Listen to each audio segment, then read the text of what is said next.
Once again, man, welcome back to Hoops and Brews. It's been a minute, but now we are. I feel like at this point we are halfway through with the season. Honestly, like I think once you get to All Star break at this point, it's like what 30 games left, damn near. Yeah, yeah. It's the Yeah, it's the lesser half of the season after the All Star yeah, break. yeah. So we really get into the actual NBA season. Obviously, the Super Bowl is tomorrow. Before we get into anything, Joe, tell the people how you've been doing. Get your plug in, and I also want to hear your Super Bowl winner and why. Oh, it was a good job. I've been solid, man. Same thing, working a lot. I'm excited for All Star Weekend, which is gonna be in my hometown for the first time ever. I think that's gonna be cool. Facts. They doing the First Rising time ever Stars. in Eagle. I don't know if it's the first time ever Actually, in I Inglewood. can't confirm that actually because they might have Yeah, had a yeah. I can't. yeah. I cannot I'll say, confirm it. all right, to be fair, I'll say first time in my lifetime. Fair, First time fair, in my fair, fair, lifetime. fair, It's fair. been it's been in Inglewood, so I'm definitely looking forward to that. I'm gonna be working, but I'll be at all the events. They doing like a Michael Jordan festival over there by Inglewood High School. It should A be pretty Michael cool on Jordan Thursday. festival. Yeah, they built like this giant right next to Inglewood High, like a big old Jordan brand building right next to Inglewood High. I think it's just temporary, but it looked Okay, nice. I drove by it a couple of times. That should be fun. that's dope. And then yeah, for the Super Bowl, I got the Seahawks, man. Just mainly, I think they're the better team. I think they're the more experienced team, and also just think that the way they did the Rams in the NFC Championship, the way Donald has been playing, the momentum. I think that if Donald can figure out the Rams, a team that he's the only kryptonite in the NBA. I mean, in the league, if he can figure them out, I think he shouldn't have too much of an issue dishing it out against the Patriots. So I expect him to ride that momentum, his extreme high he's on, and having a hell of a run over the last 2 years. I think he's only lost like 4 games in total between the Vikings and the Seahawks. And then for him Yeah. to overcome that that chip on the shoulder he had with the Rams. That was the one team that was consistently slowing down. Talking about the playoffs last year. He barely edged by him this year, but in the same game he threw like 4 picks. So it's just the fact that he was able to get over that. I think that now his confidence is a little too high, and I think that he's gonna ride that momentum over into a Super Bowl win for the Seattle Seahawks.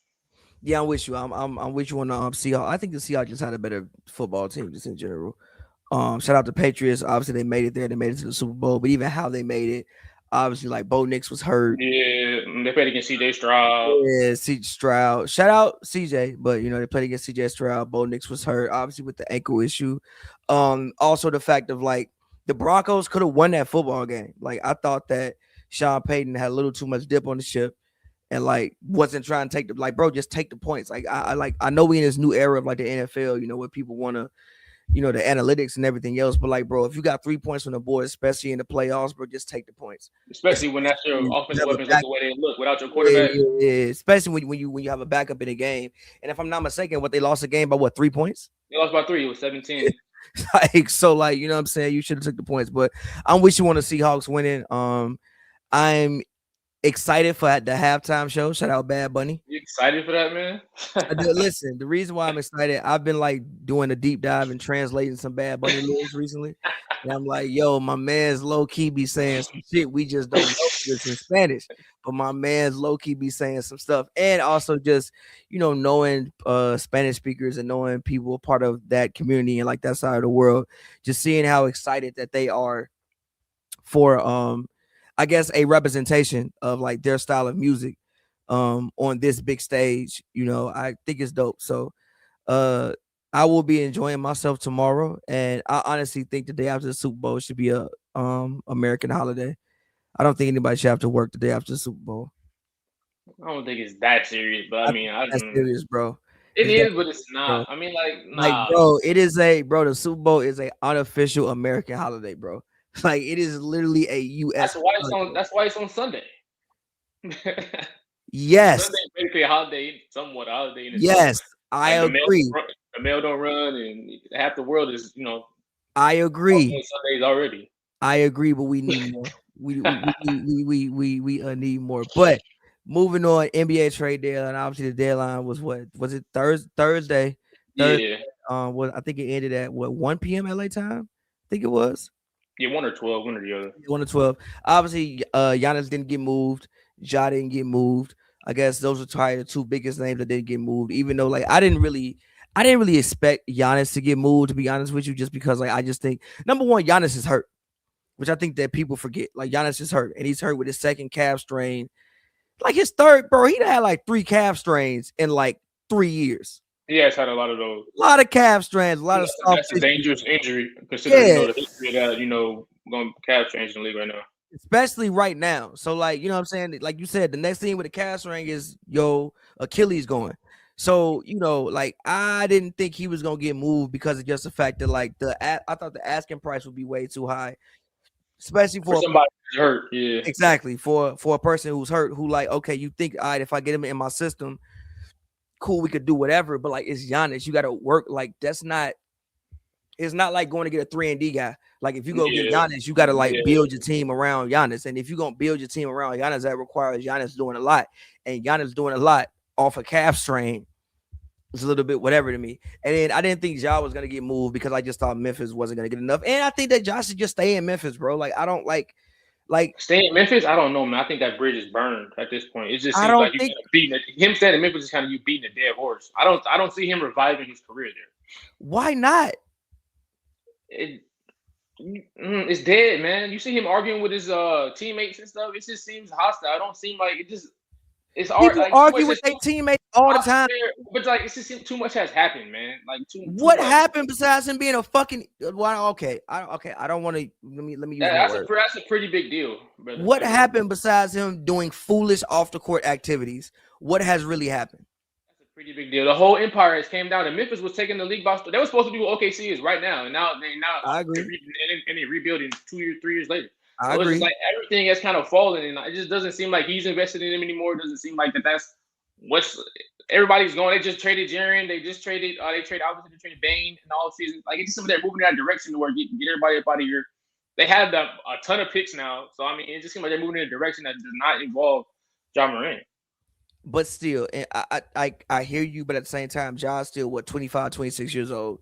He's not 30, 31, 32, 33. He's still a younger player. I know the league is getting younger, but he's still a younger player. Like, it's not like he's, crazy. They don't have really any crazy contracts on their books anymore, which I think is one of the reasons why people got traded was because this team still is in Memphis. Mm-hmm. Like this team still is in Memphis. It's not like this team is in LA or in New York or in Miami or in Phoenix, one of the bigger markets. Like this team still is in Memphis. So we got to be cautious. Well, not cautious, but cognizant of that. But at the same time, like, I just think Ja has more to do there. And I also think you have to be careful when you saw my man, just the man I want to speak to. Cam, what's up, brother? What's up, fellas? Beautiful. I want to, my man. Okay, well, actually, let me go back because I want to, because before we talk about the trade deadline, I want to get your thoughts because I know you're a football guy. Give me your thoughts on the Super Bowl. Who's gonna win and why? Oh, Seahawks gonna win. Seahawks gonna win, and they're gonna take Seahawks in the over. Why they're gonna win? Shit, the New England Patriots have played good, but I think Seattle got the better squad. They got a better defense all the way around.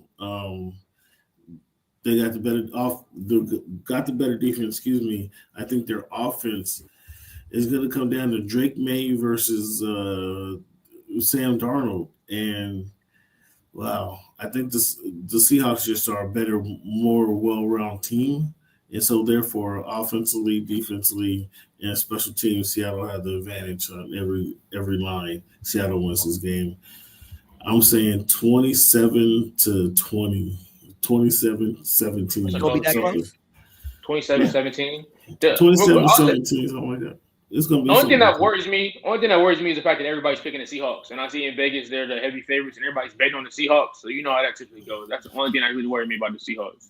Well, you know that you're right about that, but help me out. Tell me how you think Drake May is going to do against this defense, and how many points do you see Drake May and the New England Patriots putting up tomorrow? I mean, the Patriots. I mean, Drake May was second in MVP. I know he's young, but he was one vote away from winning MVP and one of the youngest MVPs we've seen in a very long time. He does. Hold on, wait. They actually named Matthew Stafford MVP already? Yeah, he's official.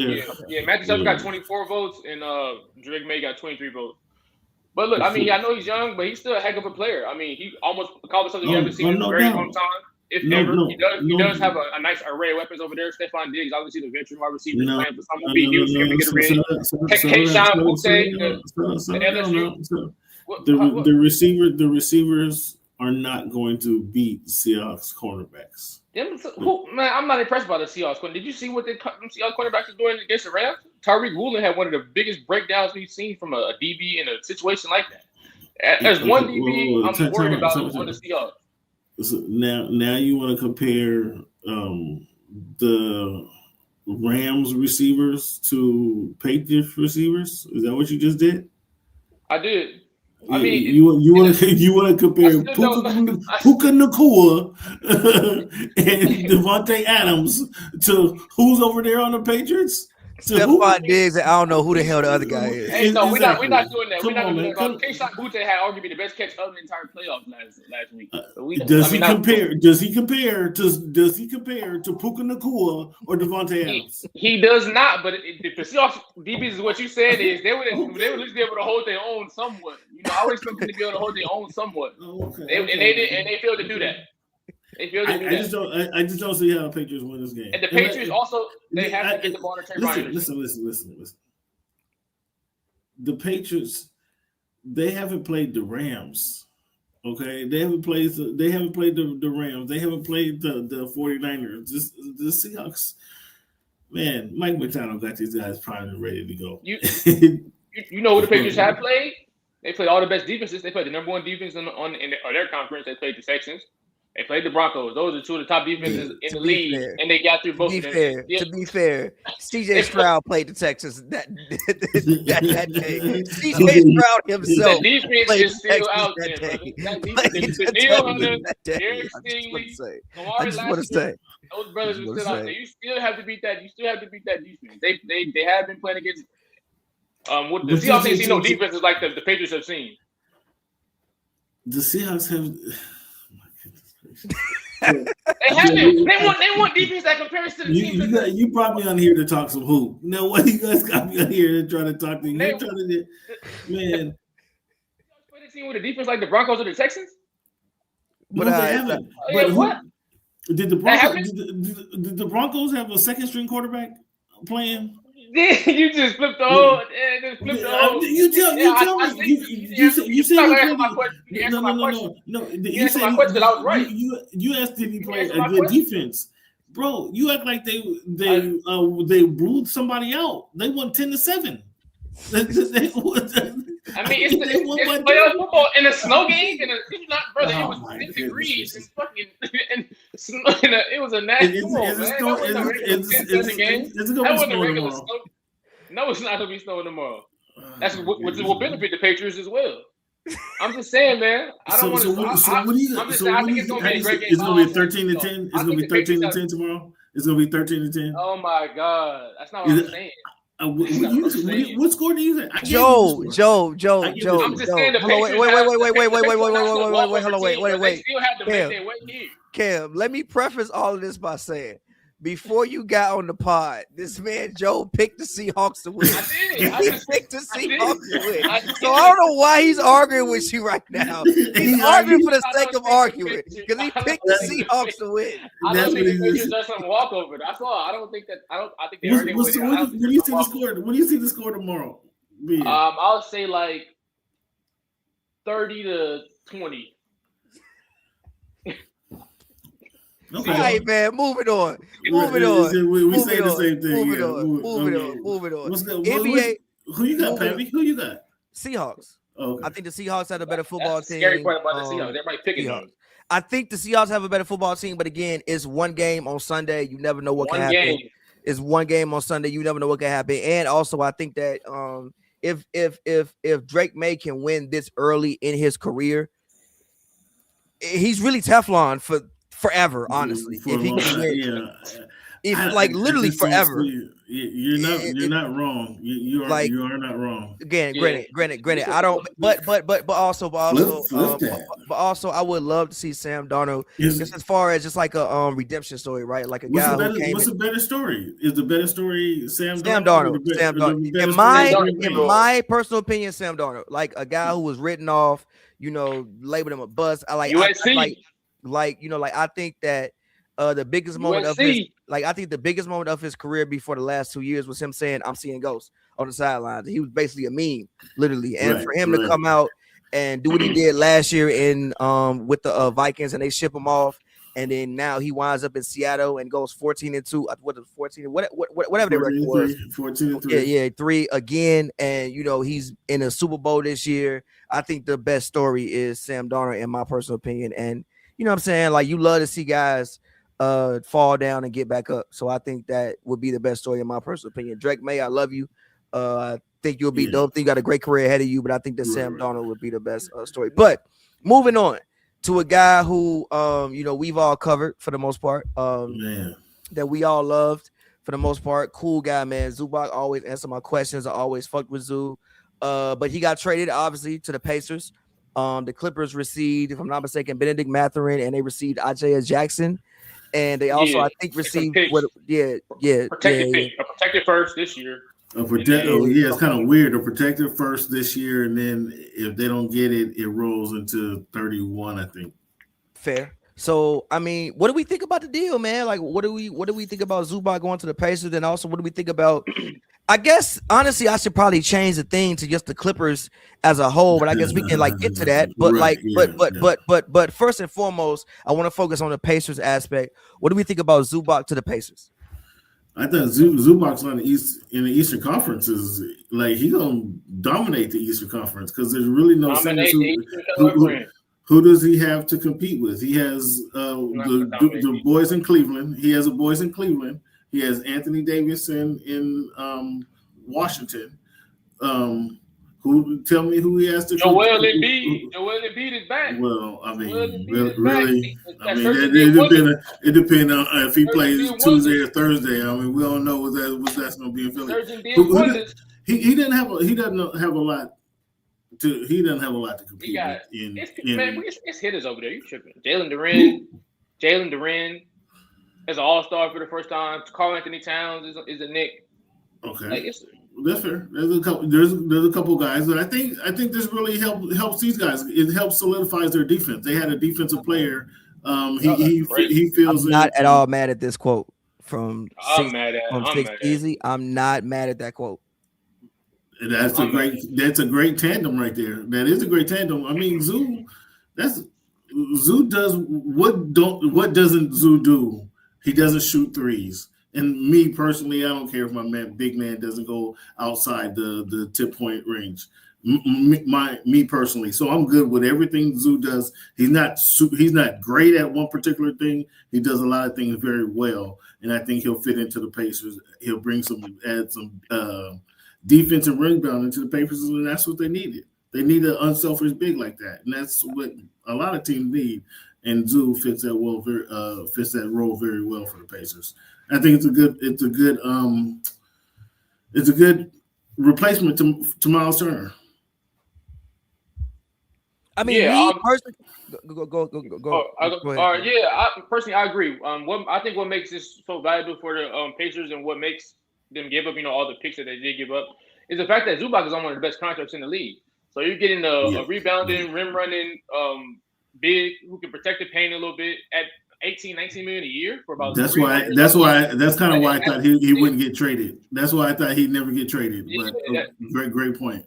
Like what you said, Zubac, he understands his role and he plays it very, very, very, very well. Which is why Zubac, I think, has a long career ahead of himself in the league.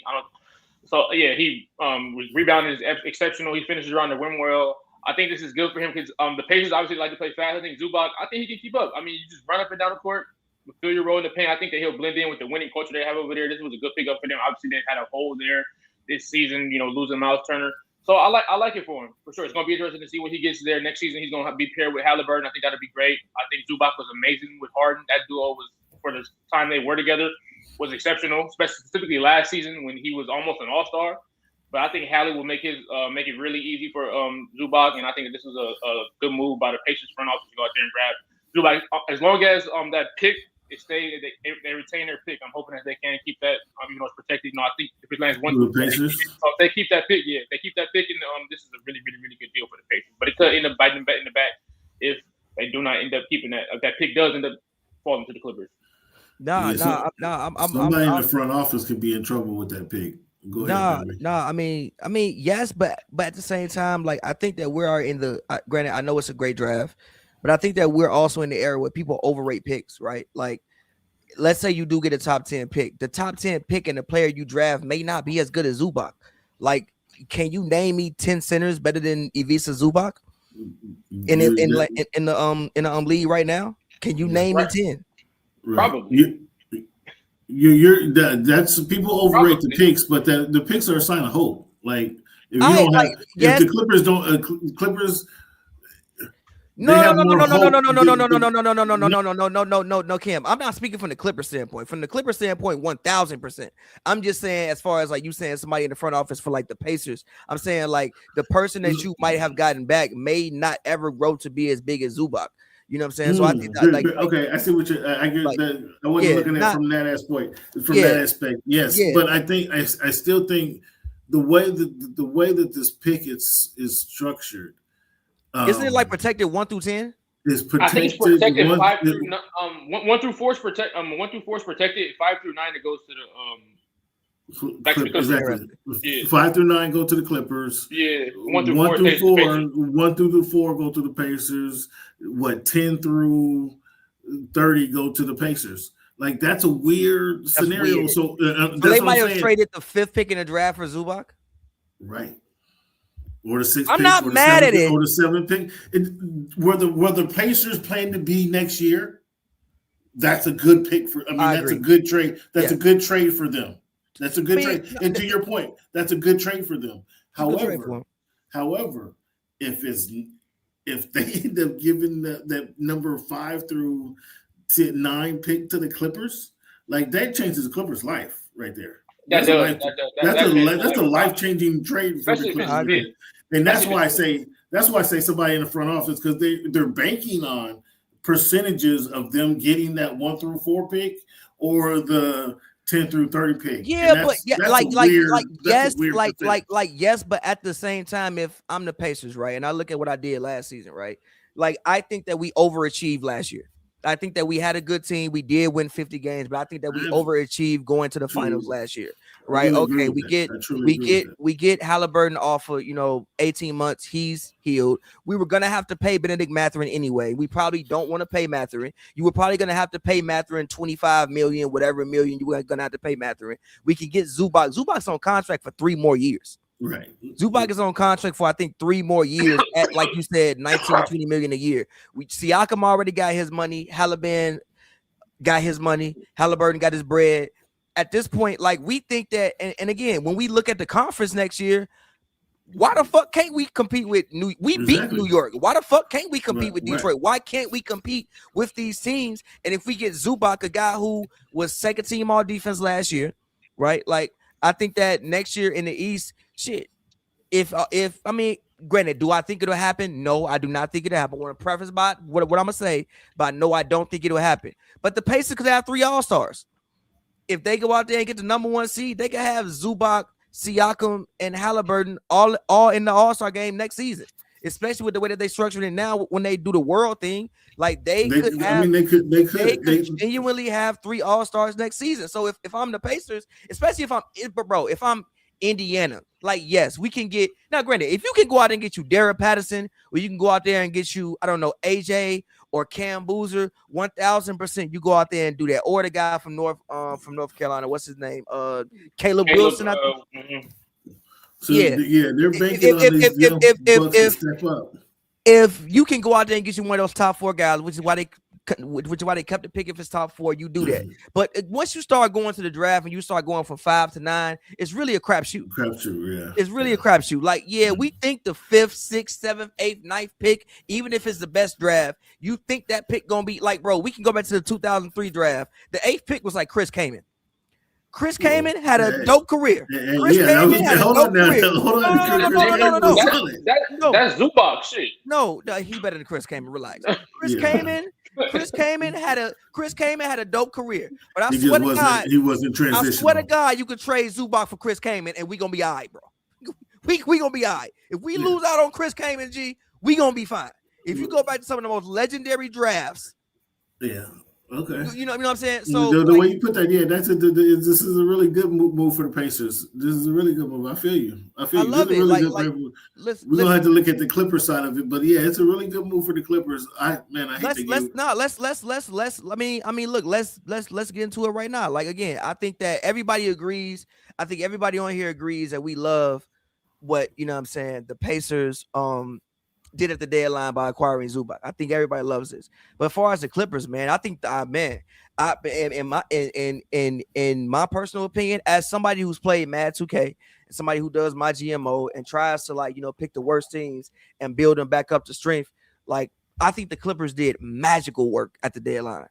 Really? Like magical work. Like you have at least given yourself a future past the past 2 years. Right. And also you've given yourself a thing where it's like Kawhi can now retire as a Clipper, right? And still play.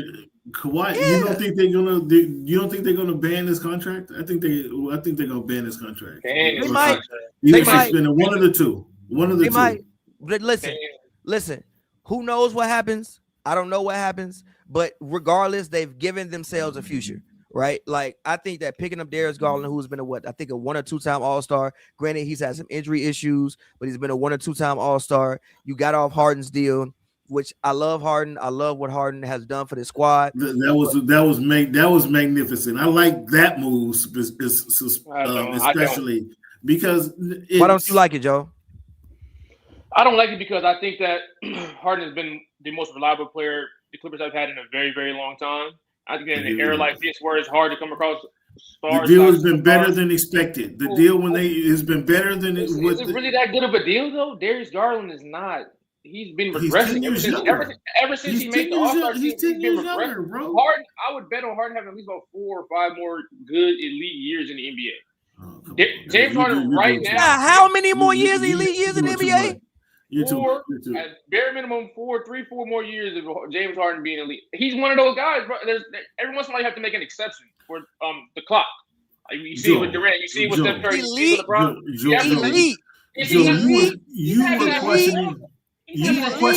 You were questioning James Harden 2 months ago. You was questioning James Harden 2 months ago. It's better than Darius Garland ever will be, and he's 36. It's better than Darius Garland ever will. He's better in every aspect of the game. He's a better scorer. He's a better passer. He's a better defender. He's a better everything. He's not even close. He's more durable. You're not wrong in what you're saying. Will Garland be as good as James Harden is today? Probably not. Ever. But he's 10 years younger. He's not. The cost is there, but he's 10 years younger. The Clippers need to get younger and more athletic. With keeping James Harden, they were prolonging the need to rip off the Band-Aid and get rid of these old players. That's what I think. That's why I think that was a good move. You're not signing an old guy to $40 million. Come on, what are you gonna do? He wanted a 2-year extension for $40 million both years. I'm not giving you that game. Yeah, I'll take Harden. I'll take Garland for that. I'll take Garland for that. I'm not giving you that, bro. Now they got Garland and Mathurin. So they're gonna have to pay Mathurin somewhere. That's fine. In the 20-25 million. They need it's to be not younger. 40 a year. It's not. They need to be younger and more athletic. Now they are younger and more athletic. As Pavy mentioned, they have a future something they can plan some tools to move around with. They didn't have that a month ago. They also have assets, right? Like, let's say, okay, we don't want to build. We want to go get guys right now. You can actually go get guys right now because you have things to give up to go get somebody. Like Zubac, like when you look at their roster, Zubac was probably the best asset that they had. Zubac was the best player on the best deal that they have. Now you have more first-round picks. You have more second-round picks. You have, even if you want to get off Mathurin, you can attach Mathurin with some picks to something else. To go get you something else if winning now is something that you want to do. You actually have a pathway to be able to do that. Like, we have to remember the Clippers team, yes, they've had a great 3 months. They're still the 9th seed. Ninth seed and trending upwards. Remember this. But again, trending upward, but they're the 9th seed, bro. Like, trending upwards. Like, none of us think the Clippers are making the finals. Right. None of us think that. I mean, only two teams can make the finals in the league. Only one team. Old players, though. They were in the ninth place, trending upward with old 35-year-olds. Look, yes, that wasn't sustainable. Joe, I think you believe that. Joe, when has Ty Lue done his best work? When has Ty Lue done his best work? Yeah, when has Ty Lue done his best work? When he has veterans. When he has veterans.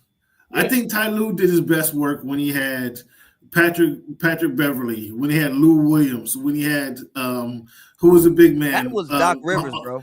That was Doc Rivers. That was Doc Rivers. That was Doc. Excuse me. Who did they have? Who was the young squad that Ty Lue? That was Doc Rivers. No, that wasn't the young core. No young core. They had PG. Yeah, Ty Lue did better veterans, G. When he had Iman Shumpert, J.R. Smith. Good for a great point. Thanks for reminding me that. I'm thinking Ty Lue was in charge of that young core who was nobody was expecting anybody to win, and Ty Lue's gonna have a chance to play with somebody nobody's expecting to win. I think Ty Lue will do a good job when nobody's expecting these guys to win with this young. Yeah, but let's also be honest about Ty Lue. Like, we may need to move on from Ty Lue. It's like it may be time to go out and get you a new coach. Go out and get you a different coach. Like, I don't think Ty Lue's done a terrible job. I think that a lot of it's been injury, it's really, really, really, really bad luck. Injuries, and you can't really do anything about the bad luck. But at the same time, it might be time to turn the page on that era a little bit. You know what I mean? I don't know if that's gonna happen. I don't know if that's gonna happen, but I hear you. I don't disagree with you. I don't know that. That's what Ty Lue been there 5 years? Ty Lue got hired. 19. Ty Lue got hired in COVID, bro. Yeah, we still couldn't go outside. That was. We was still wearing masks when Ty Lue. He's snuck in the back door on that one. I haven't seen a mask in a high school class, bro. You could be a freshman and be in college right now. The last time somebody was wearing a mask outside willingly. So no, not willingly, mandatorily. Mandatorily.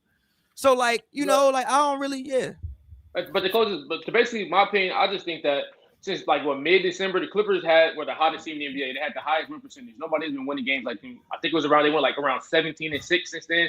You do not own your first round pick. You have a stadium. You have a brand new stadium. You're winning games. You grab the momentum. Your biggest issue was the fact that you didn't have your first round pick and you were damn near dead last in the conference. So you fix that issue. You turn into a hot basketball team. Kawhi Leonard is having a career year at 35, 36. I feel like you have no choice but to ride this momentum into as far as it can go until the wheels fall off. Joe, they're bringing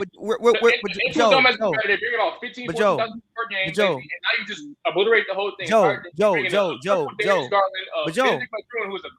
Can I ask you a question? Can I ask you a question? When you look at the rest of the Western Conference and you look at what the Clippers did this deadline, you think that they're gonna not be in the play-in? Now? Yes. I don't think. Now, wait, hold on, real quick. You just said Kawhi Leonard is having a career year. You said that. Yeah, he did. Mm-hmm. You bring in Benedict Mathurin, who I don't know if he's hurt right now, whatever, but Mathurin. Darius Garland has a hold on. Darius Garland has a toe, but it's a toe. It's not like he tore some shit. So I'm assuming Garland will be able to come back and give you some minutes. Derrick Jones will be able to come back. You still have John Collins. You still have Chris Dunn. Bojan Bogdanovic, I think, is hurt, but I'm pretty sure he'll come back at some point. You still have pieces and you still have guys. And you look at what Memphis did. Memphis just said, fuck it. Basically, Dallas just said completely fuck it. Oh, my goodness. The Kings aren't good. The Pelicans aren't good. They're still going to be a play-in team, bro. It's very hard for them not to make the play-in looking at the state of the bottom of the West. The thing is, though, there's a lot of rumblings around Kawhi Leonard and what they're going to do because they're not supposed to bring the hammer down on that contract situation until after the All-Star break. So you don't know what's going on with that. Also,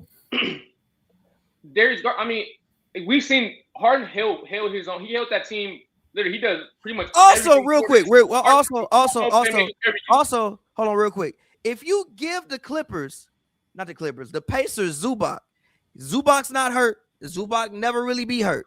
unless they find ways for him to be hurt. The Pacers might start winning more games. And if you look at the way that the draft lottery has gone in recent years, the worst. Wait, real quick. If you look at the way the draft lottery has gone in recent years, the worst team been getting like the 5th, 6th pick. It ain't been number one like it was back in the day when you had 25% odds of getting number one pick if you're the worst team. Utah was ass last year. They got Ace Bailey. Ace Bailey got pick 6. So if you give the Clippers Zubac, you think they might win a few more games, and you still may get a top 10 pick. If you do it all. Tell me you giving the Pacers the Zubac, you said? I mean, yeah. I don't know. Also, this team, like I said, Kawhi's having a great year, but you never know what's going to happen with him. You know, that knee could fall off at any time, that he could be suspended. He could be suspended. It's too much. And that team has been very, as somebody who's watched multiple Clipper games this year, that team has been very, very, very bad without Harden on the court. He does a lot for that team. He's irreplaceable. He was good. He was good, Joe. Garland stepped on the basketball court. Joe, he was good. He was good. Those expendables was not sustainable, Joe, and you know that. What? They had to do something, man. And this little move by Lawrence Frank, that was an excellent move. When you don't have your first round pick, you can't do that. You can't sell. You can't do a fire sale when you don't have your first round pick. It's just not an option. You have to. They didn't do a fire sale though. That's not a fire sale. Two of their top 3 players. But you added Mathurin and you added Garland. You literally. Mathurin's not trash. Hold on, he's not trash. Stop. He's not trash. He's not trash. Garland made an offer and he's been regressing. Because he's been hurt. Because he's been hurt. Why is that going to change? That's the trajectory of his career at this point. He's a small injury-prone guard who can't guard nobody. He's off. So in that aspect, you give up on Kawhi. In that aspect, you give up on Kawhi. From just based on what you just said, Kawhi's been injured, so let's just give up on him. We're done with him. I don't. I think you should have got better instead of selling everybody. You should have tried. If anything, you should have tried to get better. How would they didn't have anything to get better with. Now they have tools. Exceptional basketball. They beat. So was that the Clippers? Did the Clippers say they wanted to trade? Did the Clippers choose? They beat a lot of good teams. Did the Clippers choose to blow it up, or did James Harden say, "I want a new deal"? And he want to start focus on money that he deserved a year from now. Which was it? I know. I'm saying the Clippers should have gave him that money. And no, they shouldn't have given him money, man. Yes, you do. When you have a valuable asset like James Harden, he wants to be there. They paid him. Give James Harden. You listen. If you are the number 3 seed, fair. They started the season 6-17. Right. I'm not extending my 37-year-old, 38-year-old point guard. For 40, he's 37 years old. He old as fuck. He got drafted the year I graduated high school. I'm 34. And still a top 30 player in the NBA. Yeah, but you're paying. He got drafted. He got drafted the year I graduated high school. I'm 34 years old. He's 37. I remember watching James Harden at Arizona State when I was in high school. It's not 30 human beings in the NBA that play basketball better than James Harden. And if you want to include durability into that conversation, fine. You want to make it top 25. Listen, I'm not arguing that. But if I'm the Clippers, bro, you have to get like this, like you're driving to a dead end. At some point in time, you have to make a turn. Especially if we all think, well, you guys think, if we all think they're going to void Kawhi's contract or they're going to like suspend Kawhi for like a crazy amount of time, you have to get off this off ramp at some point in time. And we're talking about, like you said, what does he want? We're talking about fucking James Harden. Have we not seen James Harden in the playoffs? Yes, and I love James Harden. Have we not seen this shit? He lost to the Warriors? He lost to a bunch of people. It wasn't just the Warriors. How many people have more playoff points than James Harden? I'm pretty sure you're up there. He's had multiple deep playoff runs. He put that Houston team on his back. If Chris Paul hamstring didn't fall off, he might be a fucking champion right now. And all those losses, they was not gonna beat the goddamn Cavaliers. You lying like a motherfucker. They was better than that Cavs. They wasn't beating the Cavs, bro. If they were no, they wasn't. They gave that worst team a run like they did. If LeBron James show his motherfucking ass up in the finals, and on the other side of half court when the ball is tipped, it's James Harden. We not losing. 27, 28. We not losing. We not losing. Listen, listen. The same dude who was the system? The dude who literally, what? Let's remember what 2018, 2017 James Harden was. He was arguably the best player in the NBA. He was MVP that year. Nigga. That was 2018. That wasn't the year that they would have. You know, it's almost 10 years later. And he's still a top 30 player in the NBA. We kind of making my point by saying that, like he's one of them ones. Like every once in a while, you have to. Do you know what question, Joe? Joe, every once in a while. He's one of those guys. They don't grow on trees either. They don't grow on trees. You gotta value that asset. But go ahead. Joe, can I ask you a question? You do math, right? What's the distance between 5 and 30? 25. That's a lot of fucking people, gang. Okay, well look, that's a distance. Kawhi Leonard has been playing like what, a top 10 player, top 6, top 7 player. No, he hasn't been playing like a top 6 or 7 player, but he's having a great year though. Yeah, see. You want to tell me you can't name 7 players in the NBA right now better than Kawhi Leonard? This season? You want to tell me you can't name 7 players this year better than Kawhi Leonard? This season? Yes. It'd be hard. Okay, name me. Okay, look, you know what? Fuck it, let's do it. You don't want to. Wemby. I mean, all right, push it to 10. All right, 10, 8. Okay, but that's 10 is still great, nigga. It's not that funny, bro. It's not that funny. It's not that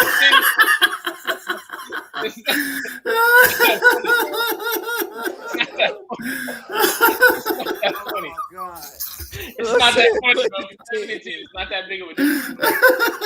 I'm fucking crying. It's not that funny. Oh my god, I'm crying, bro. I'm crying. I'm crying, dog. That didn't take long. That didn't take long at all. International motherfuckers, bro. I know he was coming. He said, "Oh my goodness gracious!" But all them Jokovic is about to start coming up and shit. Oh my goodness! All right, man. And all of a sudden, I didn't know Joe was fanning for James Harden like that. I didn't know that. Hey, yo, Cam. Your video is frozen. Can you log off and log back in? Yeah. Your video is frozen. Well, you good now. Wait, you good now. But moving on, because we can talk about this forever, and I'm about to go get some water real quick. I want to talk about what the Mavericks did, but more specifically, I want to talk about the Wizards, because I think the Wizards have had a very interesting 2 months. Obviously, they picked up Trae Young. They picked up Anthony Davis. I think the Wizards, for the better part of damn near decade, have kind of been in limbo, and I think the Wizards finally now have some direction, especially having, Sarr. They have Bub Carrington. They have what I think it's Trey Johnson. I think it is Trey Johnson. They have Trey Johnson. Yeah, that's the one that shoot that light though. Yeah, they have. Yeah, they have Keyshawn George. Yeah, Keyshawn. So basically, and the they have. Rookie has been balling too. The rookie has been balling. Yeah, Richard, and and they have Bilal. Yeah. But now Koulibaly, like they finally seem like they have some actual direction. What do you think about Anthony Davis to the Wizards? Do you like it? Do you love it? I'll give you my opinion because I absolutely love it. But yeah, you guys say what you think. Oh, I mean, I like it. I mean, obviously for next year, it should be something that could be nice. They bring everybody in. If they can get AD to buy into this Washington thing, because I definitely believe, and from reports that are saying they're kind of confirming it, that AD was kind of blindsided by this. He wasn't expecting to be sent to the Wizards. But if they can get AD to fully buy into what's going on over there, AD can understand that he actually playing with good players and whatnot. Because I don't think most people don't follow the Wizards. Keep it a bean. Most people don't know these guys. If they can get AD to buy in and he can understand that he's actually around talented players, Trae will be healthy next year. Trae and AD sounds like a hell of a duo. They complement each other very well. AD is a very good screen setter. AD is a very good lob catcher. AD is somewhat a floor spacer. So I think that'd be a great duo. And they have pieces surrounding them. AD also doesn't have to play the 5. He's going to be with Alexander Sarr, who can play that 5 spot. Take pressure off AD, something he's said over the years for whatever reason he does not want to do. So if they can give him the buy-in and embrace the city of Washington, embrace Washington, embrace the Wizards, they can be a problem next season. And they also have a lottery pick pending, so we'll see what they can grab with that. So I think it was a good pickup. Obviously they're thinking long term. Obviously not thinking this year, they're thinking long term. So hopefully that next year they can hit the ground running. They can be in those East sweepstakes. Like we said earlier in the podcast, the Eastern Conference is not some juggernaut. It's not a bunch of guys over there. who are seen as a favorite for the East. Kind of up for grabs even right now. Even though the Pistons are playing insanely good basketball, you got the Knicks. The Raptors have been good this year. It's nobody over there is looking like, oh, okay, they're for sure winning it. Let's not try to go for it. So I think it's a good move definitely in the short term. They got that hell of a young core.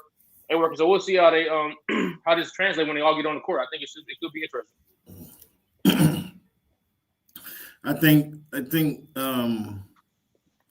6 years ago, you get Anthony Davis and Trae Young together, the league would have been shaken. The league would have been concerned. To be fair, it's Washington. If you get anything in Washington, like Washington hasn't won 50 games since 1979, brother.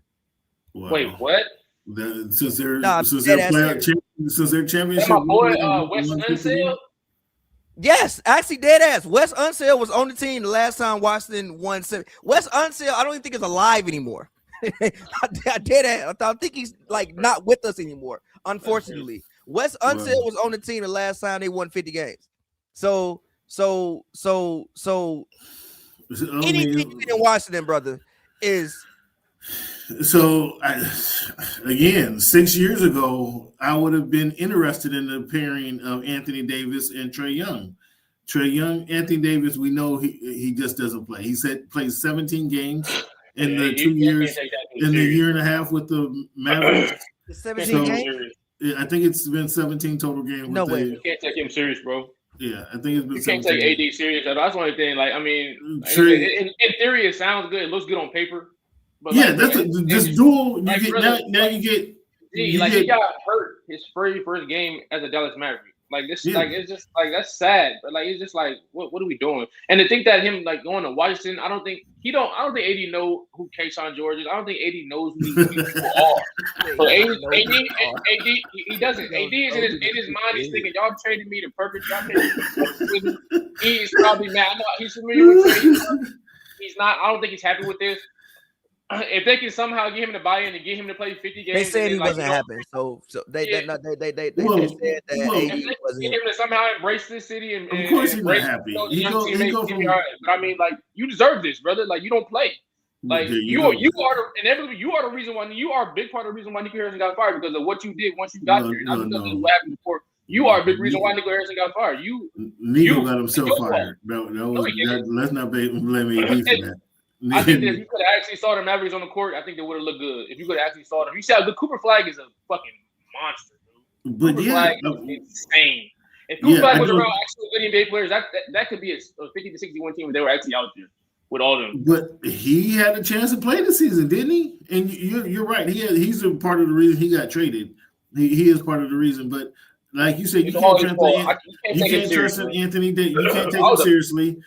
Trae Young, you can't really take seriously either. He has a lot of the same issues. He's played more games, but he has a lot of the same issues. Like I said, 6 years ago, you'd be tantalizing by the duel of the small point guard who shoots threes and gets assists with Anthony Davis, who can erase some of those miscomings that Trae Young has. However, we're a few years past both their primes, and I just don't think they're going to get much. I don't think we're past Trae Young's prime, bro. Yeah, I think Trae still has a lot to prove. It's definitely the way he was treated. I think Trae still has a lot to prove. I think Are you saying Trae Young can be an All-Star? Is that what you're saying? 1,000%. 1,000%. Trae Young is 27 years old, bro. I don't think we're past Trae Young's prime, bro. I think he has a lot to prove. I think we might have seen Trae Young's better days. I would bet on that. I don't think so. That's not fair. That's not fair. That's not fair, Cam. Okay. I don't think so, bro. Trae Young still, for all his worth this season, gave you basically 20-9. Okay. Do you see his numbers going up or down here with the Washington Wizards? Staying the same. Staying right there. 10. So still an unimpactful 20-10. That's disrespectful. I mean, I guess. What have the Hawks done? The Hawks been at one time have they been past the second round, right? I mean, is that team that Donovan Mitchell ain't never been past the second round. We wouldn't say his points are unimpactful. They do have pieces over there in Atlanta. Wow. Yeah. They do have what? I said they have pieces in Atlanta. They do have they have talent over there. Also, you thought they would be. You thought they would be better than they were. I thought the Hawks would be better than they were. And, me too. I did. And he didn't. He's not the leader that kind of people expected. I don't think that's the problem. I think the problem with Trey in Atlanta was the fact of, again, like contract extension. You want a new deal. We don't want to give you more money. Washington's going to give him his money. Washington's going to pay him. You think so? 1,000. Yeah. Washington. They don't even have it. They can't wait to have somebody. They need him. The NBA is very biased against small guards. Yeah, but they don't even have anybody on their books right now. They can. That's the running backs of the NBA, small guard. Nobody wants to. Yeah, but they can. That Darius Garland move. That's why I'm not a fan of that move. But. Yeah, but they can. Yeah, but because of the fact Washington doesn't have like full books right now, because most of the guys are still on rookie deals, like Sarr second year. Like you don't have to pay these guys like a few. They could easily afford to give them a 3-year deal for $40 million a year for 3 years. They could like afford to give him his money because of the fact that their books are clean. And you never know what's going to happen with AD. Obviously, like they said, that they didn't really consult Rich Paul. AD's not happy to be in Washington. He might not even be there in 2 years. He might be on the move again somewhere, which is a nasty way to go out if you're Anthony Davis. But still, he might be on the move again. AD, man. I mean, there's some good things to love about DC and the DC area. So if he gave it a chance, if he went outside and without people laughing at him, he go to Rose Bar. He go to Rose Bar. Go to the Noble. He go, you know what I'm saying? Get him some women in the area. I don't know if he got a wife and kid, but get him some women in the area. He'll be all right. He'll be all right. He'll be all right in the DC area now. In America, than Washington DC. There is. Well, now, but we're talking to be in Washington. If he can perform without expectations, it's not going to be Los Angeles. It's not going to be Dallas. Now he can go there and kind of just be himself without nobody giving him a hard time, because the Washington Wizards ain't really been that good. I don't think the expectations are there for the Wizards that they've been where he's been in Dallas and Los Angeles. So. What do you guys think about Jaren Jackson? Memphis, Pavy talked about blew it up earlier by getting rid of Baines in the offseason. Jaren Jackson now, apparently nobody wanted a job, but Jaren Jackson to the Utah Jazz. Do we like what they got in return? And what do you guys think about Jaren Jackson and the Utah Jazz? Do you believe in this little makeup thing that they're doing? I think it's a little similar to what the Wizards are doing somewhat, In theory, they have a pretty good starting five on paper, which if everybody's healthy. Keontae George is having an exceptional season this year. You're comparing with Laurie, and I think that the fact that they have Laurie and Kessler, that'll kind of cross X out the fact that Jackson is a rebound. They have to resign Kessler. They do, but I mean, I'd assume that to get done. I mean, Utah, but I mean, I think that it's a good fit for him. They surrounding Jaren with two guys who rebound, Laurie and Kessler, and have obviously they got Ace Bailey. They got a nice, they have something to work with over there in Utah. Do I expect them to be a contending team anytime soon? Not really. But I also didn't expect Keontae George to explode to 23, 24 points per game this season. So I think that they are moving in the right trajectory. I like what Danny Ainge has been doing over there in Utah. This move definitely surprised me a little bit, but it's something to work with. It shows that it kind of shows the direction they're moving in. They want to somewhat compete in the near future. So in order to do that, you go get guys who, Jaren Jackson, who's a proven defender in this league. Some guys who get you 18 a night, hit a couple threes. Get a couple blocks, and plug the paint a little bit, and contribute to winning in the near future, which looks like they're trying to do. I fuck with it because I think that at some point in time, when you all these teams and you rebuilding, at some point in time you got to go from the rebuilding phase to trying to actually win games, right? And I think that Utah, when you look at their roster, you have Keontae George, you have Ace Bailey, you have Laurie Marketing, you have Kessler. You have Isaiah Collar off the bench. He's been insane lately. Isaiah Collar, he had 20 points the other night. Facts. You have actual genuine pieces.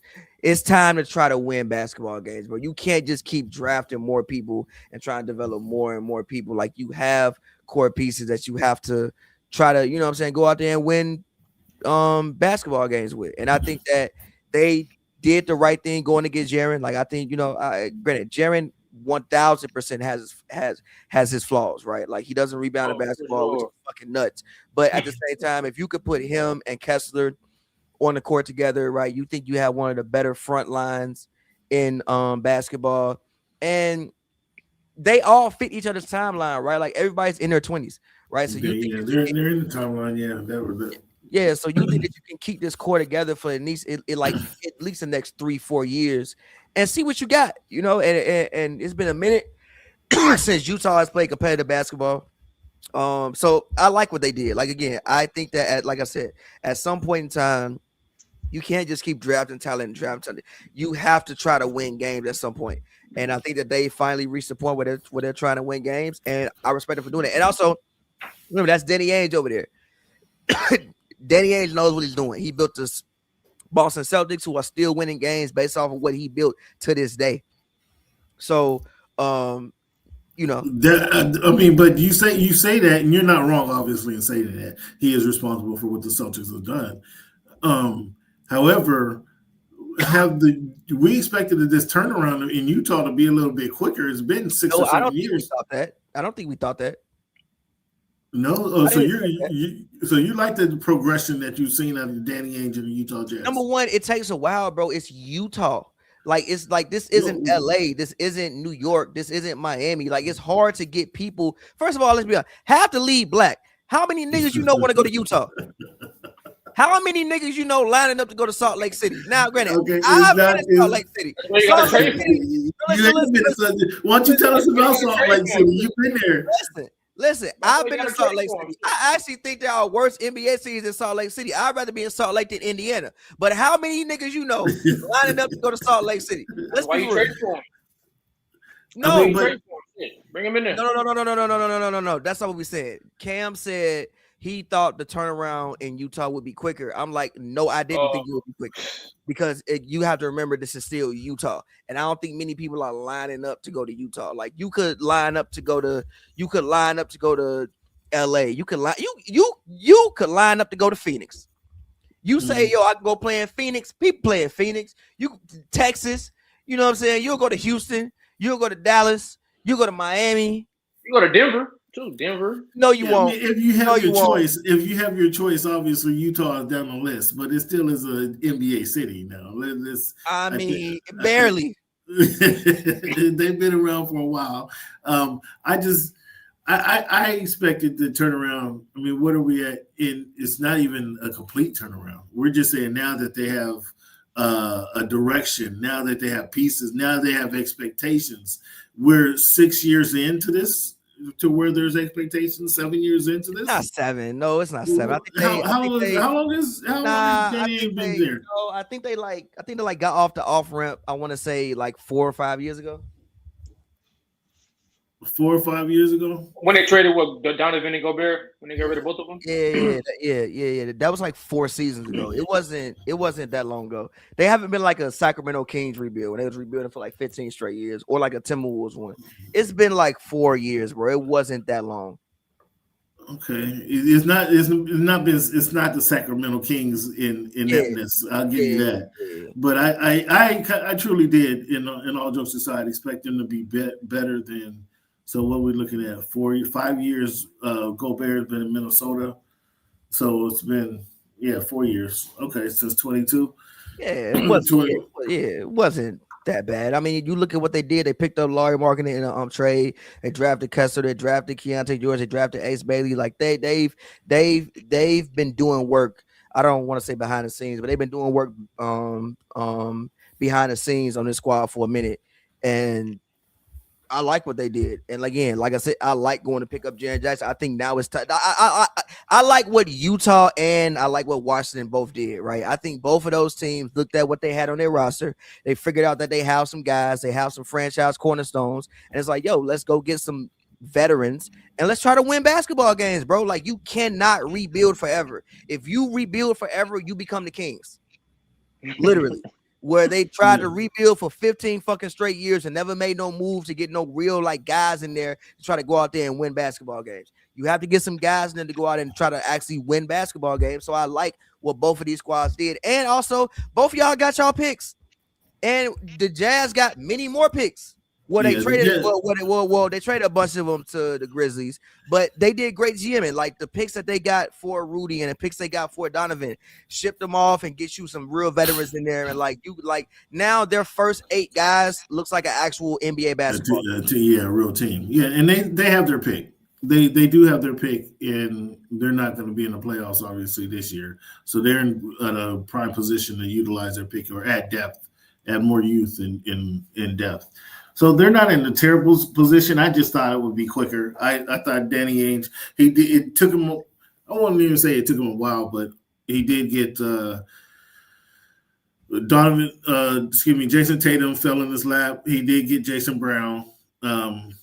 And then those two kind of led the charge. But he's put No, we can't say Tatum fell in his lap because you got to remember that was like great GM. And they had the number 1 pick that year, traded it to the 76. They traded back in the draft. They tricked the 76ers into thinking that they were going to take Markelle Fultz. They actually traded down because they got the number 1 pick that year. They traded down. Philly got the number 1 pick. They got the 3rd pick. It's for that 3rd pick. They picked Markelle and they ended up with Tatum. Yeah, they tricked the Sixers that year. And taking Jaylen Brown.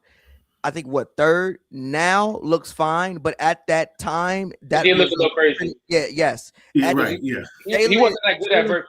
He wasn't that good. Jaylen Brown was like projected to go like 7th or 8th, and it was actually a reach at the draft, and it was shocking to people at the draft that they actually picked him that early. So like because he was supposed to do a lot of similar things that Tatum did, but he was more defensive focused. He got there first. Jaylen got there first. Tatum came next year. Yeah, Jaylen was there first. He only averaged like 8 points his rookie year. Yeah. And then next year. Well, Tatum was supposed to be like the, and dare I say it. I'm not even gonna say it. Tatum was supposed to be like 24-esque. The thought that he would be when he was coming out of college. That's why that was a good pick, and that make the Sixers pick even worse. Fair, but the Sixers decision even worse. Moving on, I want to talk about the Bulls, man. What my hometown team. You tell me what these Bulls are doing. I thought Kobe White was going to get his jersey retired. I thought they'd be able to get more. They dragged that Kobe White situation out way too long just for college section. They did. I think that the Bulls, right? I think that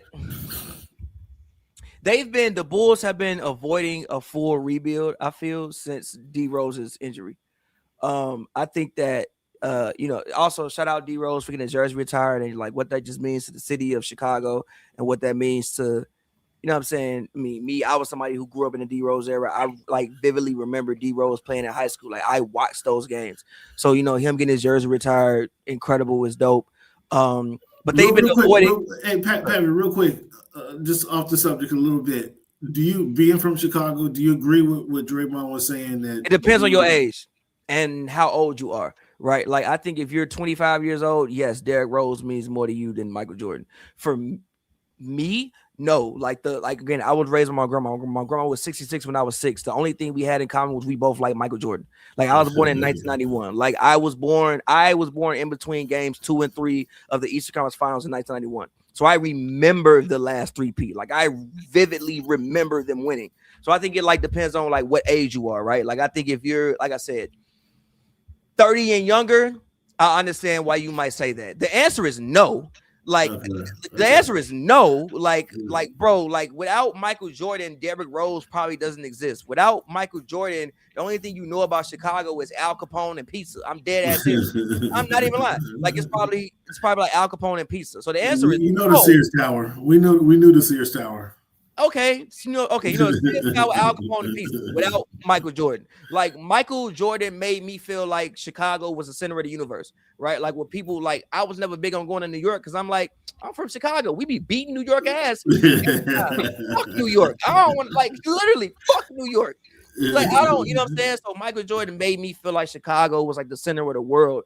So we don't even probably get a Derrick Rose without what Michael and Scottie and what that Bulls team brought to the city. But I understand if you are a 30-year-old, a 28-year-old, and some of your first memories of being a fan of basketball was that D Rose team. And again, because again, you got to realize what that really meant for the city, bro.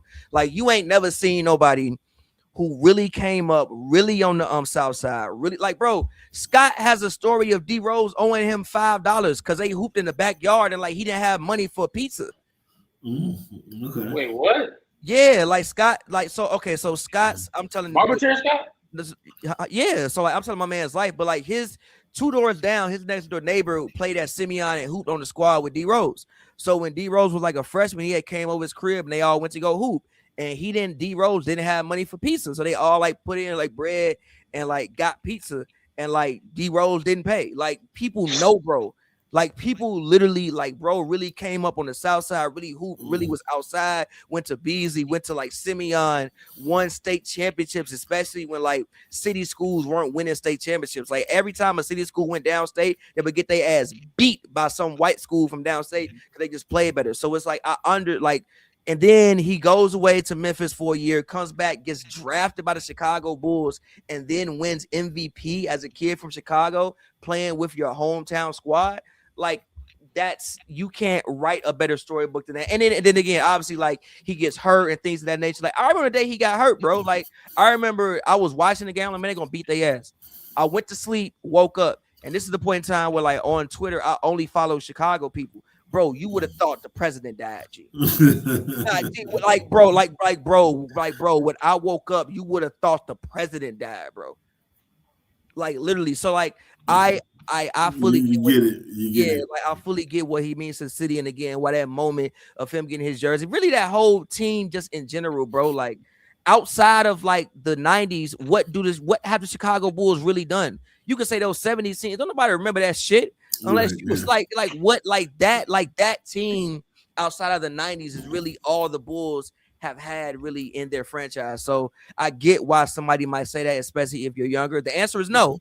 But I get why somebody might say that if you're younger. But as far as the Bulls go, I'm happy they finally just took the step to like finally just rebuild, bro. Like it's not gonna work.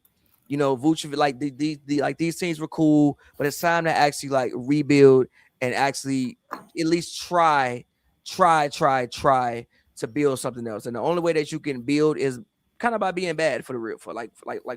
Because for whatever reason, the Bulls don't really get free agents. Nobody ever really signs with Chicago for the most part. Like they never get top of the line free agents. So it's time to, you know what I'm saying? Like you do have Josh Giddey, you do have Buzelis, you have pieces, but it's time to build around, you know what I'm saying, some of those guys. So I like what the Bulls did. I think that the returns they got, I'm with you, Joe. I think they probably sold too late on Kobe White. You probably should have traded Kobe last season, right? Like I think you probably should have traded Kobe last season when he was balling. And not this year. So I think you probably sold too late on certain people, but I like what they did. What do you guys think of Simons? Simons coming there from Boston. I thought Simons is going to be there for literally 2 months. He may as well not even. He may as well not even get a condo. He may as well live in a hotel. They're buying him out. They're not going to keep him.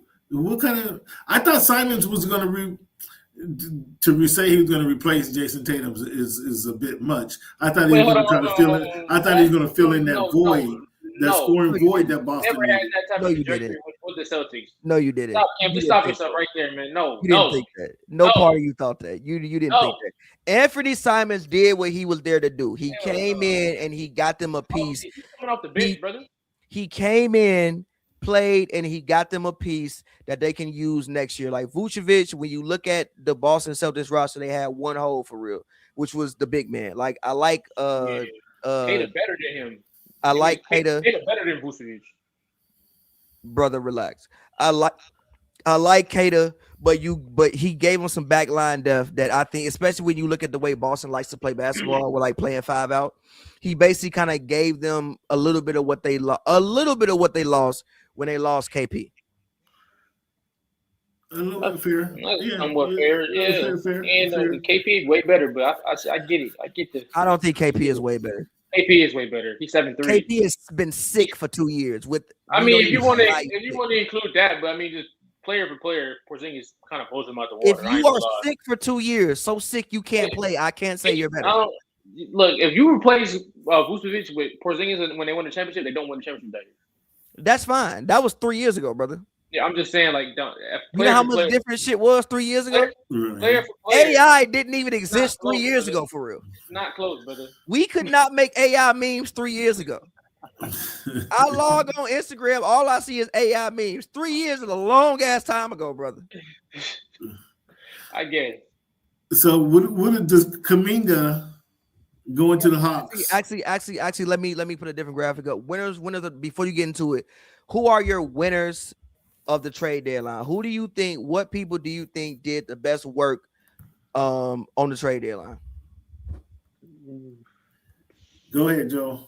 Cam, you can get to your Kuminga take. Go ahead. Yeah, I think I don't know.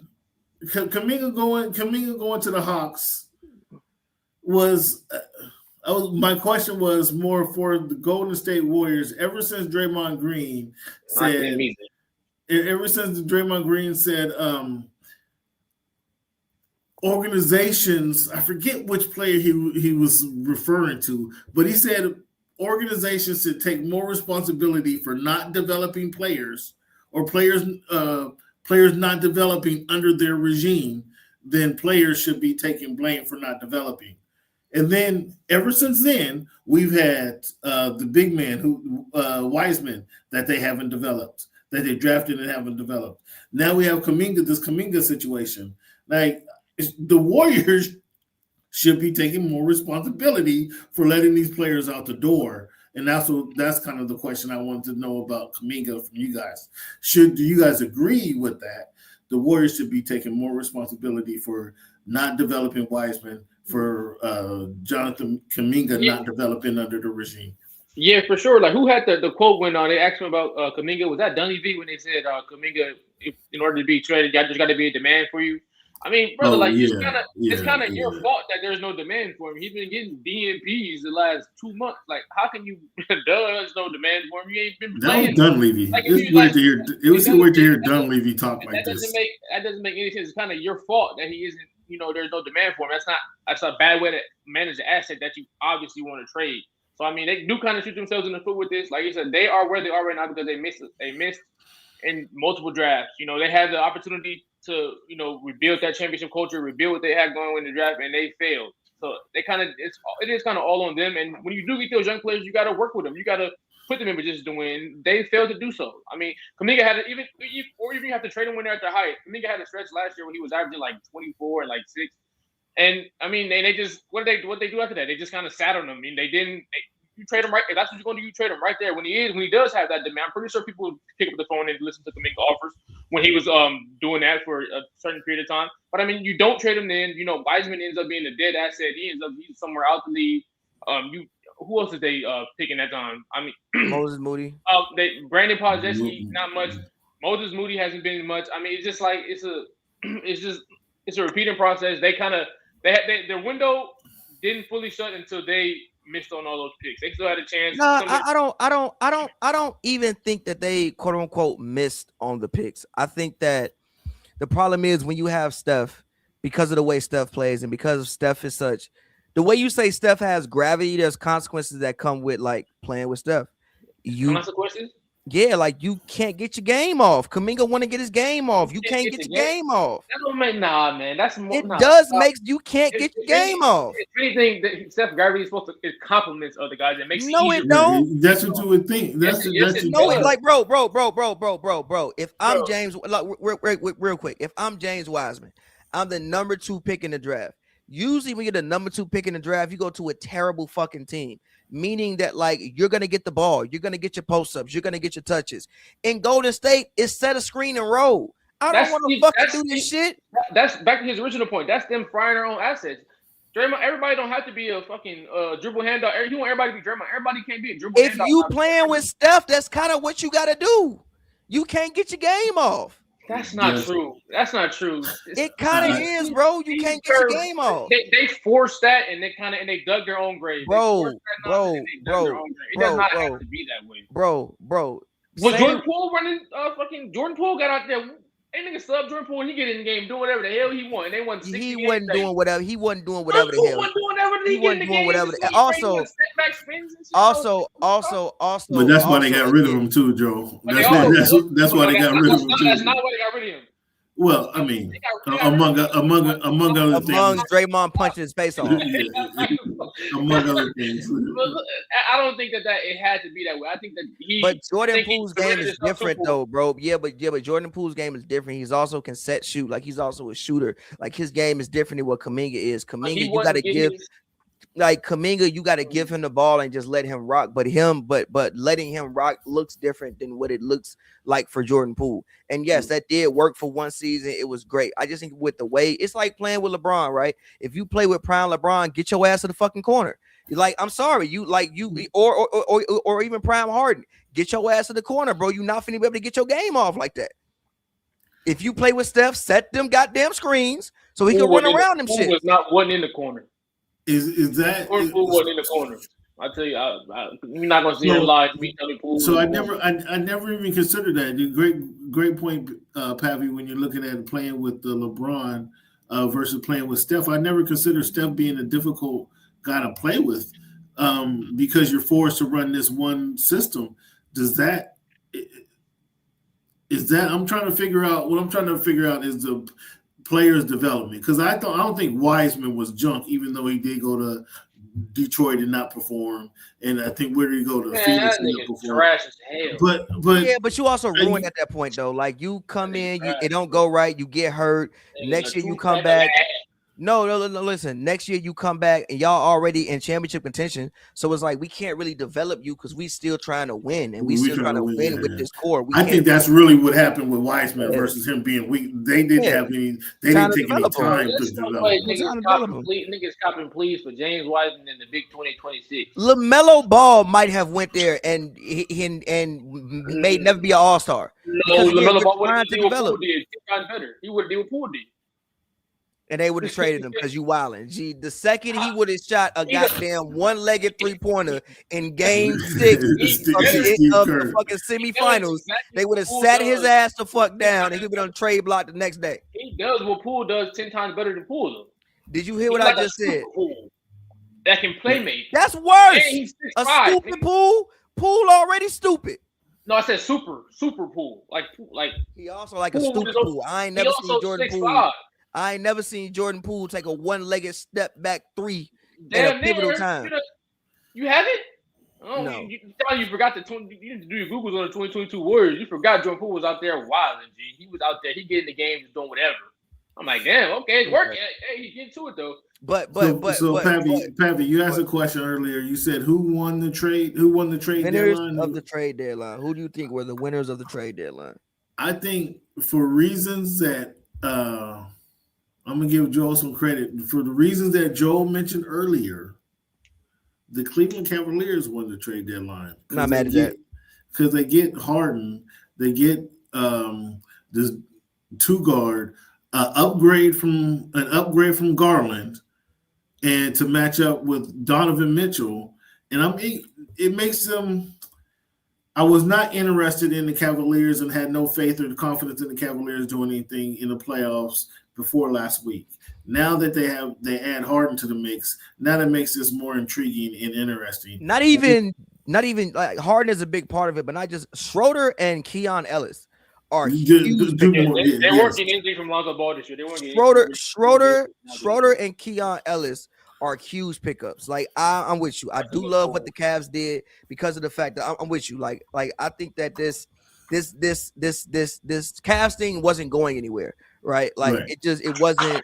You had two small guards. Garland be hurt. It wasn't going anywhere. Adding Harden, who you know can play. Also, we've seen what Harden has done for bigs. I saw him with Clint Capella. I seen him with Zubac. Now he get to play with, and also Evan Mobley. Yeah, two of them, Mobley and Allen, and also Mobley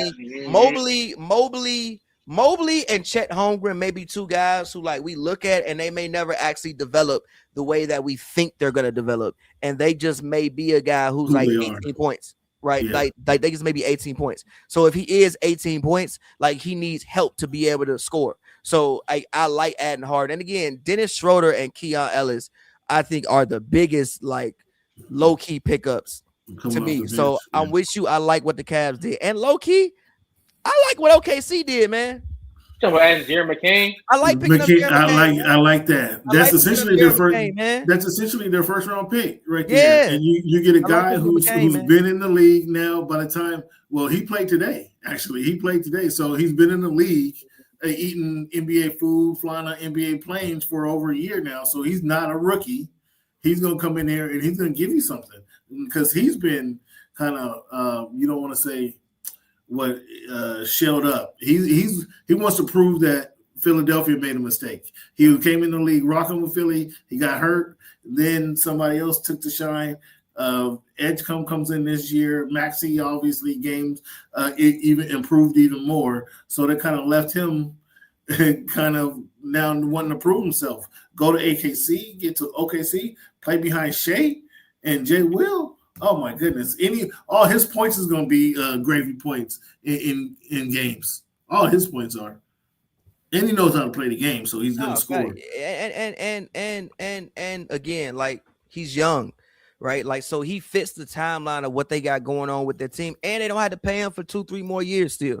So like Shea just got hurt. Shea had the ab injury. Shea also just got hurt. Like, so don't know how many, games he's gonna miss. So I love what they did picking up him.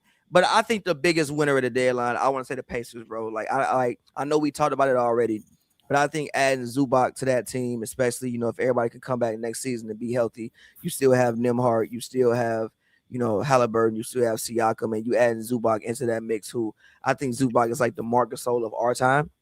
And I think that to me, that's probably the biggest one. I think KP to the Warriors would be great, but Jimmy's hurt. And also, how much is KP really going to play? Right. How much is he going to play? That's my biggest thing. That was a weird move because it's like it wasn't a weird move. Are they making a move? Do you make a move like that to say, Steph, we're doing something, or do you make a move like that to actually make a difference? I thought the move was more symbolism than anything else because we don't expect KP to play a lot. Like you said, he's been sick with some unknown diagnosis. Yeah, I don't like that pick. I don't like the KP pickup at all. So you just make a move. I'm about to type a running joke in the chat. I'm not gonna say it online, but I'm about to type a running joke in the chat. Hold on, but keep talking. Yeah. So that's why I'm not. I'm kind of questioning that move. You pick him up. Is Steph buying that? Does Steph say, "Okay, now we're good. We got KP in the team. Now we're good. Now I'm not frustrated no more." Like I don't know that he does. Look at the private chat, man. Look at I'm not sure he does that, but so I'm not sure. And the Cleveland Cavaliers move is gonna take an impact this year.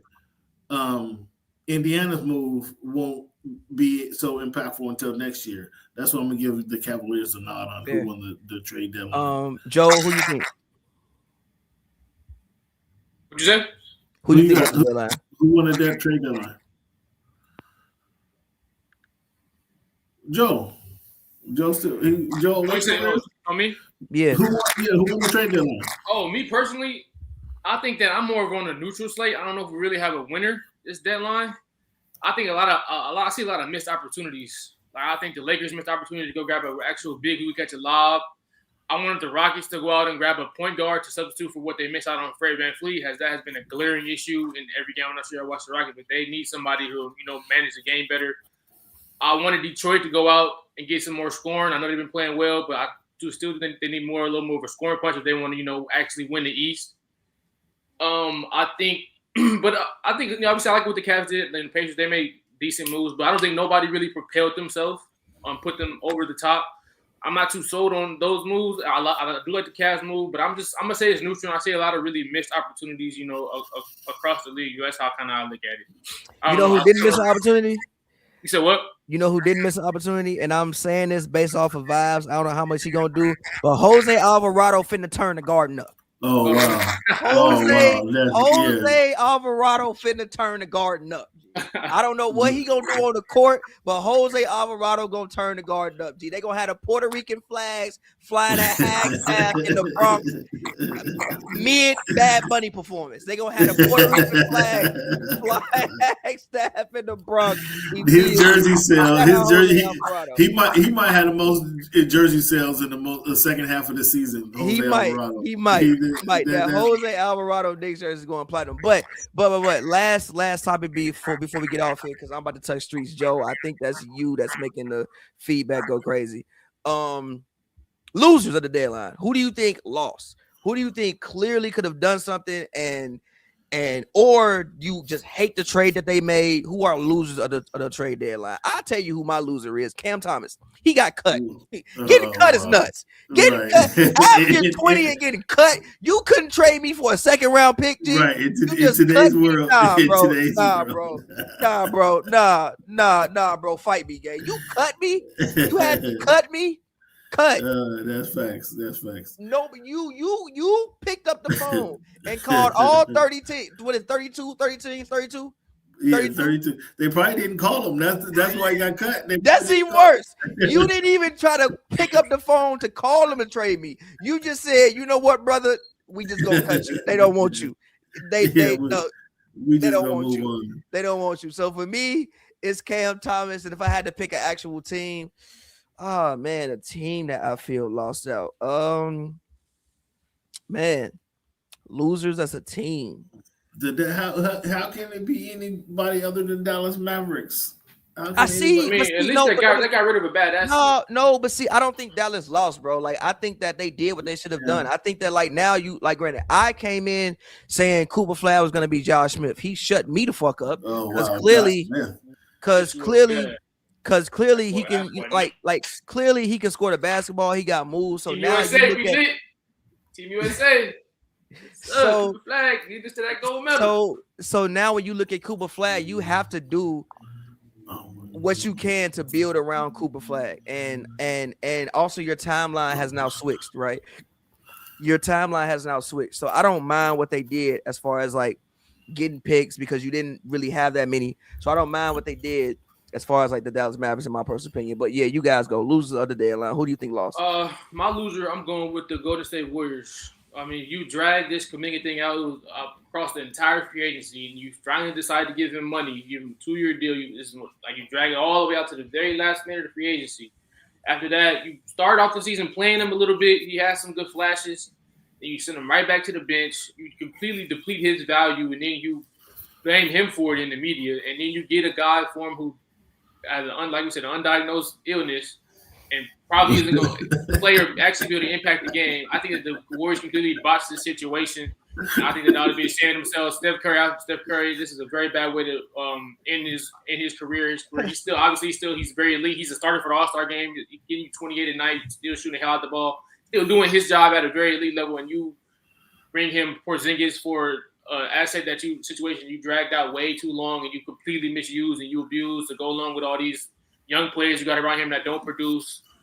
Yeah, I think it's the Warriors. I don't know what they've been ever since. Who was it that somebody what name was it? Bob Myers that stepped down? That's him, right? Bob Myers just stepped down. I'm not sure what's going on over there, and it's I don't think Steph will ever ask out, but if he did, he'd be very justified because they have not done a good job of putting a good team around him since they won in 2022. That's young Dunleavy over there. I wouldn't. That's a good pick, Joe. I wouldn't be mad at that at all. That's young Dunleavy over there. I question that as well. I just think the Mavericks, in conjunction with getting rid of Luka, I guess that's I can't unsee that situation. They get rid of Luka and what he continues to do, and the guy you got rid of him for played 17 games for you. And then you end up shipping them off for less than you got. I mean, the package he got for Anthony Davis is pitiful in comparison to what you traded for Luka. It's pitiful. So that's why I say the Mavericks, in my opinion. Fair. What was I about to say? Oh, one last thing I did want to say. Paul George suspended for what do we think? What do we hear that is rumor? They say he's taking ketamine. Huh? They say he was taking ketamine. That's what the drug was. Why was he taking ketamine? He said he was depressed, something like that. You know, that's you don't take ketamine. You know what? All right. You know what? You know what, man? You know what, that's man? That's just a rumor, though. I don't know if it's true or not. But you know what? Rumor? I don't know. Listen, it's 2026. I'm not gonna play with nobody's mental health. You know what I'm saying? You be cool how you be cool, but getting suspended 25 games for mental health is nuts, and it sounds a little fishy. I'm gonna just say that. Well, yeah, also the mad money. The Sixers saved mad money with him being suspended. They did. Also, the funny shit was like if you like go on TikTok, it's like a video of the game before he was doing like 360 windmill dunks, like the landline.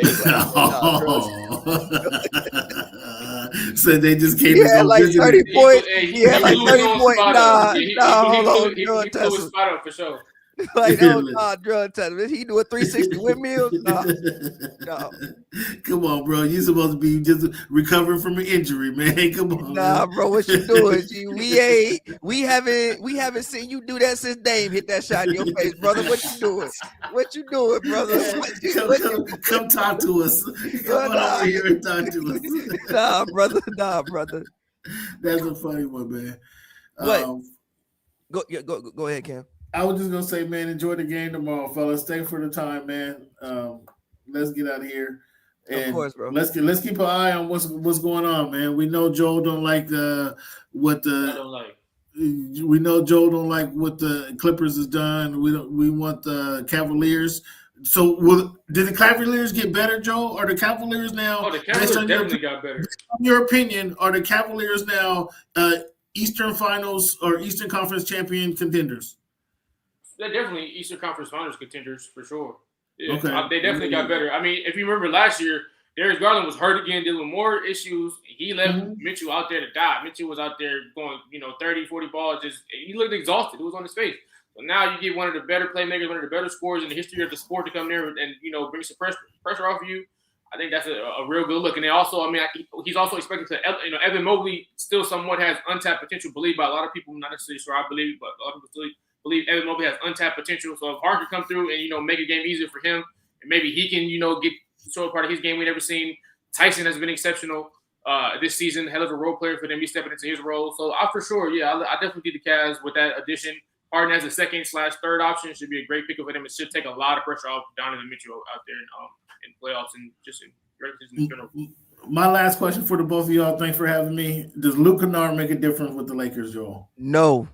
He does. My main issue with Luke, he definitely makes a difference. I mean, you get Gabe Vincent can throw a pin in the ocean. Okay, but the thing is, my only thing with Luke Kennard is he's shooting 49% from three, but the volume is low. If the Lakers can generate him 6 or 7, 8, quality looks from 3 a night, it'll be a hell of a pickup. But if he's out there still shooting 2, 3 threes a night, the volume with no volume, it's not really gonna make much of a difference. But if Redick and that staff and those guys could bring some life in him and get him involved in the offense, and he obviously because Luka and LeBron and Reeves, they have their own gravity for sure. So the look should be there. If he can knock them down and shoot some shoot the ball like he's supposed to, then it could be a good pickup. But it all depends on if they give him the minutes and they set him, put him in that position. You gonna put them 3 white boys on the court, boy. Everybody is licking their chops, boy. I call it ISO. Hey, if them 3 white men take the court with Aiden behind me, boy, I am ISOing every fucking play. Every play gonna be a goddamn ISO. You gotta stop him. The score might be 140 to 145. As long as you team 145, we win the game. He gonna fit right. He gonna fit right in LA because ain't nobody playing no defense. Ain't nobody playing no defense. The score might be 140 to 145. As long as you got 145, we win the game, baby. Stick them 3 white men on the court with Bron and with Anthony Davis. I am not Anthony Davis. Aiden, DeAndre Aiden, dominating. If you stick the 3 white men on the court, I told you he was trash. If you appreciation part, I told you he was trash. If you stick the 3 white men on that court with Bron and DeAndre Aiden, boy, I am calling ISO every goddamn play. I'm actually putting my playbook up. We playing free ball. ISO. That's what we doing. Hey, you gotta stop us too, though. On the other end, you gotta stop us too, brother. Hey, everybody don't every single play, have a defense and the offense. Hey, we gotta, as long as they all doing the offense and they hitting shots, it's gonna be hard to beat. Yeah, you still gotta stop us. We might not be able to stop y'all, but y'all gotta stop us too. Hey, thanks for letting me Thanks for letting me join you guys, man. Hit me up on Voice of the Fans every Wednesday night, 7 p.m. Pacific Standard Time, right here on these airwaves. Thank you guys for tuning in. You can find me at _ Voice of the Fans during the week on Twitter, at _ Voice of the Fans. Holler at you fellas soon. Pavy, when's it release? What's the next release? I'm working on a project right now. I want to put it out. This is February. I want to put it out in March. So I want to put out a project called I'm Sorry I'm Jaded in March. All right, can we get a West Coast girls? You out here playing with New York women. You've been out there playing with the Spanish women. Can we get a West Coast woman? I have been playing with the Spanish women. I got you. I got you. I'm just saying, man. I don't know. I felt some kind of way, Joe, when I saw New York vibes, New York. So, come on, man. LA girls. And I'm like, Joe, where does dude grow up at? You also doing a Bachelor Part 3? Yeah, it's gonna be called the Bachelor International. Okay. Or the International Bachelor. That's the Bachelor International. Okay, International Bachelor might come off the tongue a little better. International Bachelor actually is fire. So I might, actually, thank you. I want some credits. I want some copyright credits. I got you. But love, man, appreciate you. Yeah, I love you, fellas, man. Thanks for letting me be a part of the show, man. Holla at you. Let us know you back in LA. Facts. All right, man. Get your plug in, Joe, because I'm about to touch streets. So get your plug in, Joe. Appreciate y'all. It's Joel R. Wilson on Instagram, at the Jolt on Twitter. This was a fun episode. Shout out Pavy, shout out Cam. Yeah, it was fun. I had a lot of fun this last hour or so, hour plus. Looking forward to this, this last stretch of NBA games and All-Star Weekend. Like I said in the beginning of the show, I am really looking forward to All-Star Weekend in Inglewood for the first time in my lifetime. So, yeah. I'm going to say about All-Star Weekend, don't call me. Call them NBA. Me though. Hey, I can call you though, right? You can call me, yes. You the homie. You can call me. Don't call them NBA. Call them NBA people. Don't call my line. My phone will be damn near on D&D. I'm not responding. Do not call me. I cannot help you. You can call me because you the homie, but no. Call Vanderbilt. Call Vando. Don't call Pav. Call Vando. He got you. I ain't got you. But yeah, as always, man, thank y'all for watching, man. It was a great time. I had fun. Go check out my new record, NY Girls.